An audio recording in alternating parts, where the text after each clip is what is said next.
Hello everyone, hello friends, welcome back to my channel, and we're anticipating something I hope really marvelous for this next episode. So as it appears right now, we are one episode away from the final episode from the final season of Marvelous Miss Maisel. Oh, we're gonna miss our beloved show. It's bittersweet and I'm afraid of what will happen next. I just have like a hard time thinking, oh, how are they gonna wrap everything up in like an hour to 2 hour final episode?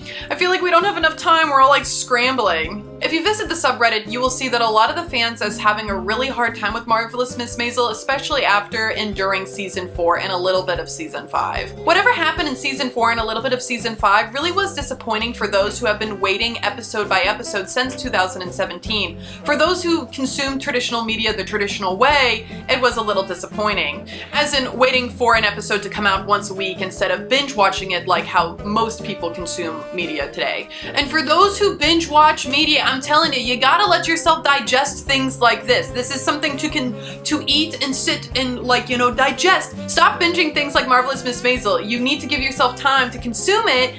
Binge watch like SpongeBob, like Desperate Housewives, or what's those trashy reality shows? Binge watch those, but nothing like something that you have to interesting. Give yourself a week to think about the episode, come on. But we're not here to talk about what we dislike about Marvelous Miss Maisel. We're here to celebrate what we adore about this series and why we'll all be sad to see it go. Let's talk about what made this show very special to all of us. Something I really loved about Marvelous Miss Maisel was all the moving parts, and every episode, to every scene, to every character, there was something going on. And unfortunately, I think in season 4 and a little bit of season 5, they lacked in all those moving parts. And the last episode, episode 8 of season 5, made me recognize the beauty in the dialogue of this series as time has gone on. And the scene that made me recognize this was the scene where Abe was talking with his writer friends about basically his current events in his life. While he was sitting down in this restaurant with his colleague friends, he was asking for advice basically about has he raised his children correctly? And he was distraught about, what was on his mind. And while they were talking about what Abe had asked his colleague friends about, there's smoke in the air, there's people walking around, there are people talking beside us that we can hear. You can hear Abe's colleague friend complain about the wine, while another colleague friend is saying a very heartfelt story about how his son doesn't reach out to him anymore. And you can also hear the same colleague complain about how the waiter says certain words.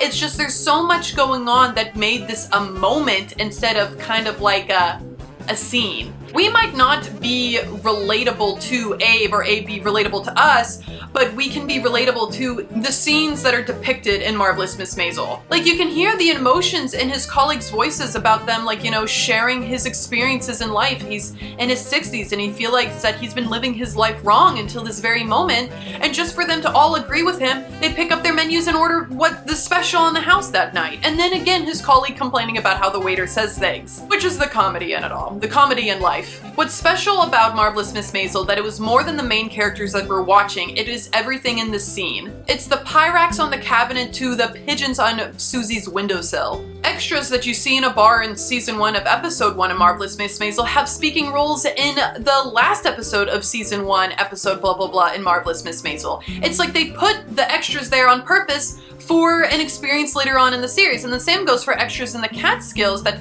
might have had brief roles in the Catskills, but then have more serious roles, like B-plot roles, later on in the series.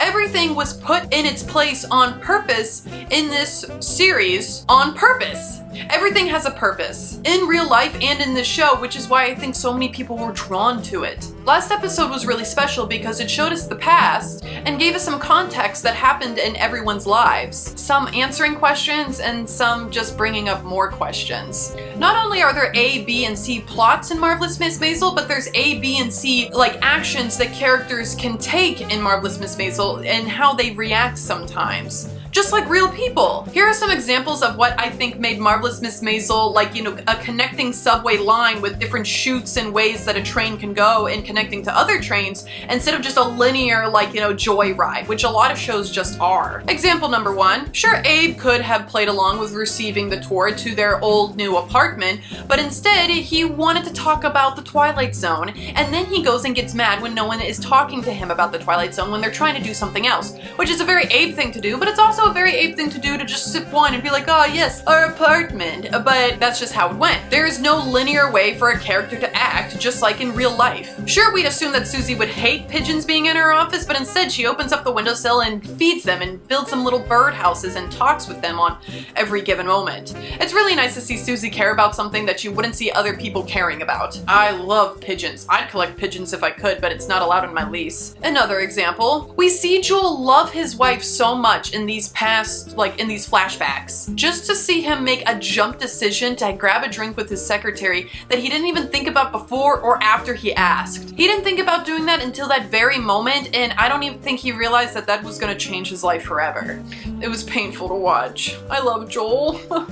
Why'd you gotta do it to us, man? The TLDR for my reasoning of why I think this series was so good is the attention to detail. Was it always there? No, but a lot of the time it was. The attention to detail on top of a very funny story about a woman trying to make it after her husband left her in a very strong way, but a very funny way.